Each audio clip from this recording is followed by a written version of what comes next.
In this video, I'm going to discuss how much cash reserves you need to have in your business account and also how long it will take for your business to actually become profitable. So if you're interested, make sure to stick around. What's going on, everyone? I hope you're all doing well. If you're new here, my name is Serge. Welcome to the channel. To all my reoccurring viewers, thank you so much for all the love and support that you have all shown this channel. If you have not yet, feel free to check out the God Made podcast.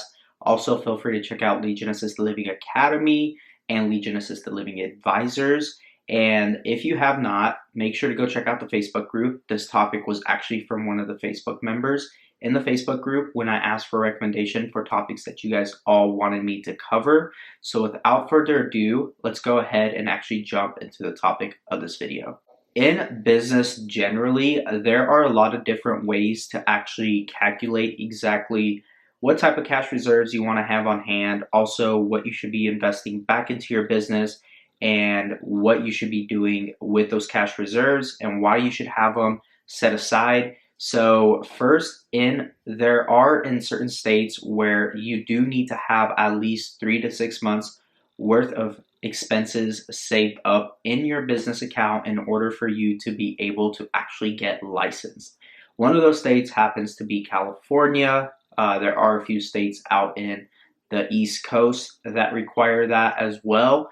For the people here in the state of Arizona, you are not required to actually do that, and you're not required to do that in the state of Texas, and also just a few other states where you're not required to have those 3 to 6 months worth of expenses saved up.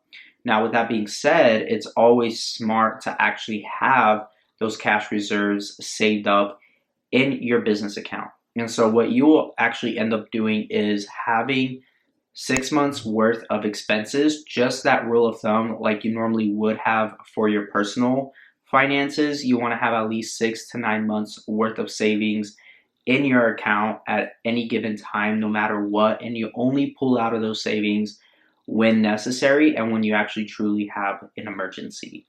And so with that being said, it's very important that you do the same with your businesses. Let's say you have multiple businesses going on, right?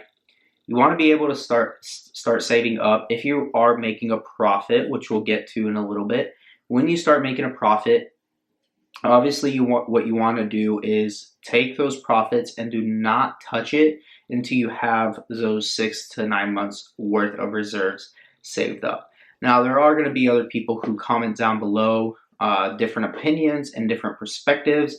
I just so happen to do it that way, just because I personally, in my life, with my personal finances, want to have at least 6 to 9 months worth of reserves saved, and anything beyond that, I just start reinvesting into the business, also into other assets and, stocks, real estate, etc. And so it's very important that you have that reserve there, because in times like these where they're unexpected, nobody is even considering something to happen, and so with this pandemic that's going on is a perfect example of why it's very important to have those 6 to 9 months worth of expenses set aside in each of your businesses and also in your personal finances. So that number can vary. It's not going to always be the same for everybody. And so whatever your expenses are every single month, reoccurring expenses, just take that, times it by 6, and that should be the goal that you should have in your account before you really truly start pulling any type of profit out. And if you do actually start paying yourself for whatever reason, after you have that saved up, that's up to you. You can start paying yourself and then also just start reinvesting back into the business. The best thing to do is to always reinvest back into your business. That will help your growth. That will help continue to improve your business. There's going to be things that you can start adding to help actually streamline your business, especially in this residential assisted living business. There could be things that will make your life a lot easier, certain programs, subscriptions that help with faxes, charting, all this other stuff that is very important. You can start hiring the proper team, CPAs, attorneys, having them on retainers, whatever the case is. You can start really building out your business that way and making sure that you are a lot more stable with years to come and you are able to grow your business properly when it comes to your finances. And so, how long will it take for your residential assisted living to become profitable? This can vary so much. It is really hard to pinpoint exactly when you will actually start becoming profitable. So, we're going to just talk about statistically what most businesses and how soon they actually become more profitable and actually break even.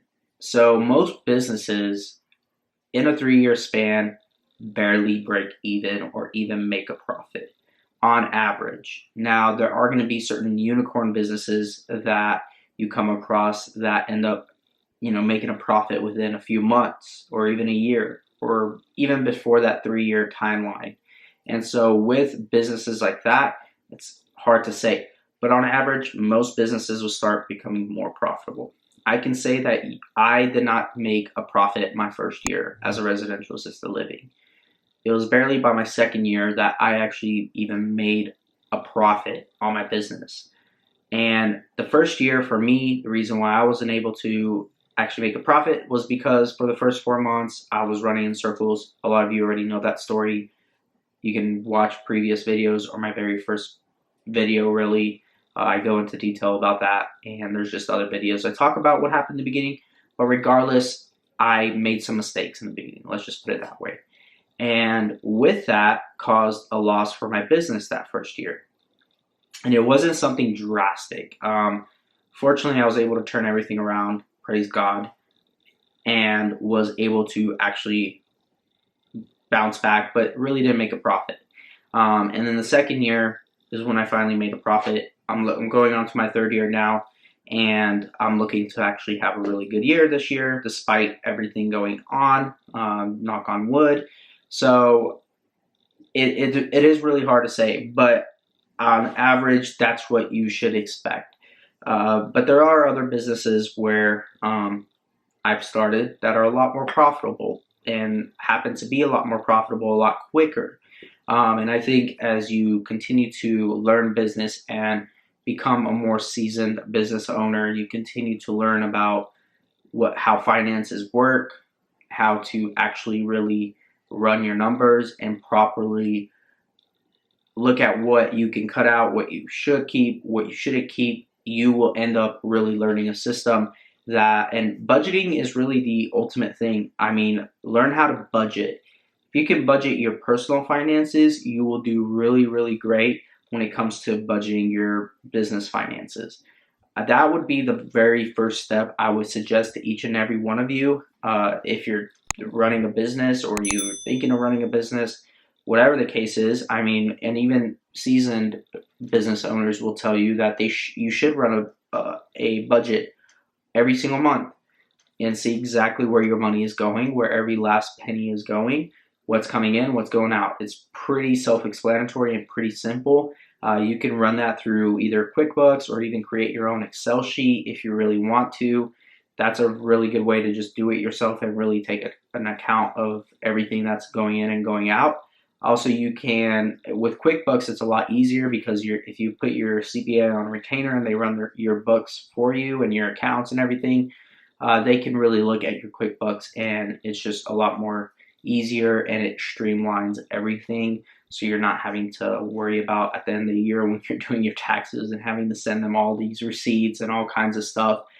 They can just look through your QuickBooks, look at your statements, and pretty much match everything and account for all the different expenses that you have. So hopefully that answers your guys' questions on how much cash reserves you should have set aside. Like I said, 6 to 9 months. Other people say 3 to 6 months. I think 3 is a little too. I don't think that's enough, to be honest with you. 3 months 3 months goes by really quick. So does 6 months. So I think that 6 to 9 month mark. Everything after that, you can start reinvesting back into your business, start paying yourself, and then just make sure you have that all set aside. And then also for becoming profitable, that will take a little bit more time. Like I said, with a business, everything takes time. It's a matter of being having aggressive patience and being aggressive when you need to be aggressive and being patient when you need to be patient. And one of those things with profitability, you just have to be patient, but when the opportunities present themselves and you're actually able to fill your beds, make sure you're aggressive, do the tours, reach out, send those emails, make those phone calls, make sure you're making connections, networking, etc. Be aggressive in that aspect, but also be patient when it comes to the profitability of things, and it will all work out. So with that being said, I hope that you guys all enjoyed this video.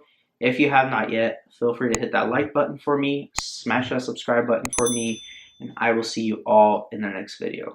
God bless.